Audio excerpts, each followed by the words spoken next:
Hello and welcome to a new EzeAccounting video tutorial. We have gone through the registration process in the last video. Today, we will go through the next step, Company Settings.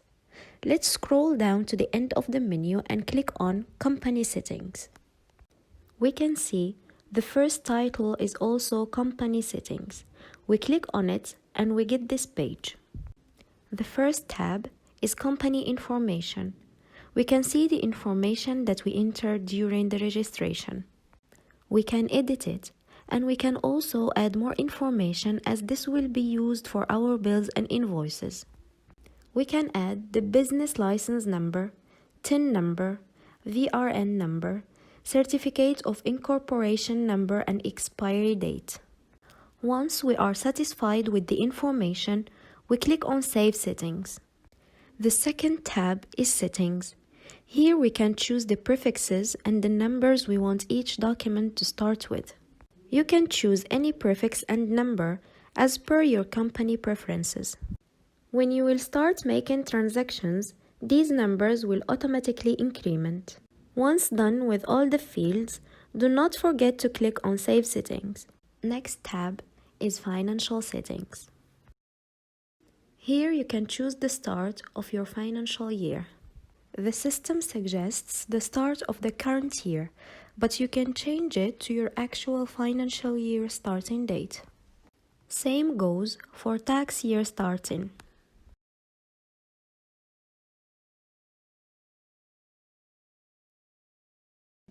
Last tab is Company Logo, where you can upload your logo. Once done with the company settings, you can start making a list of your departments. The system suggests some departments that you can keep, edit, or delete and add your own department's names. Next will be designations. You can add the designations and assign them to the respective departments.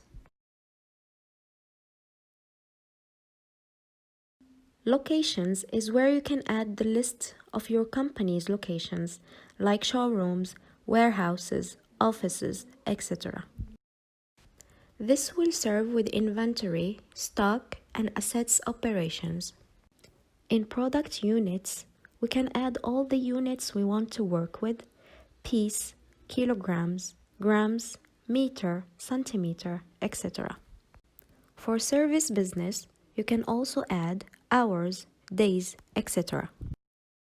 With regards to tax settings, it is very helpful at the time of making quotations and invoices and does most of the calculations for you.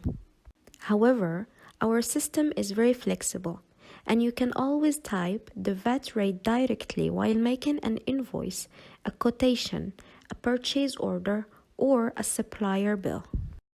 Supplier terms, the system generates for you all possible payment terms. You can still edit or add more terms if required. Then we have suppliers groups. Here you can add more groups, edit the existing and make it more specific like you can see.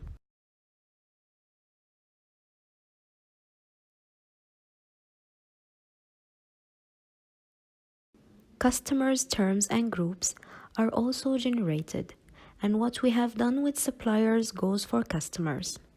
Before ending this video, let's check admin section. This is where you can add users from your company to your account. You can create the user. A valid email should be entered as they have to validate their email as well.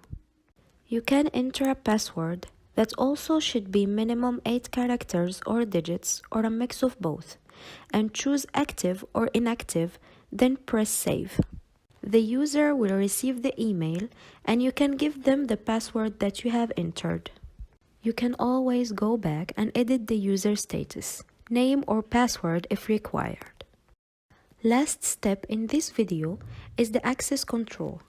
Here you can choose the user from the users list and scroll down to give them access to the modules required. Most of the modules have same structure. List means you can see the list of customers or list of charts of accounts, etc. Create means the user can add new records in the selected module.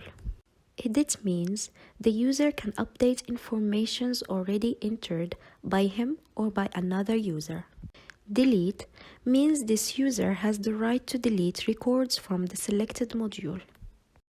Once you choose the permissions, you click Save Permission, and the user will instantly have access to his specific modules. I hope this video was helpful. If you have any questions, please do not hesitate to contact us. Our support team will be happy to help you with your queries.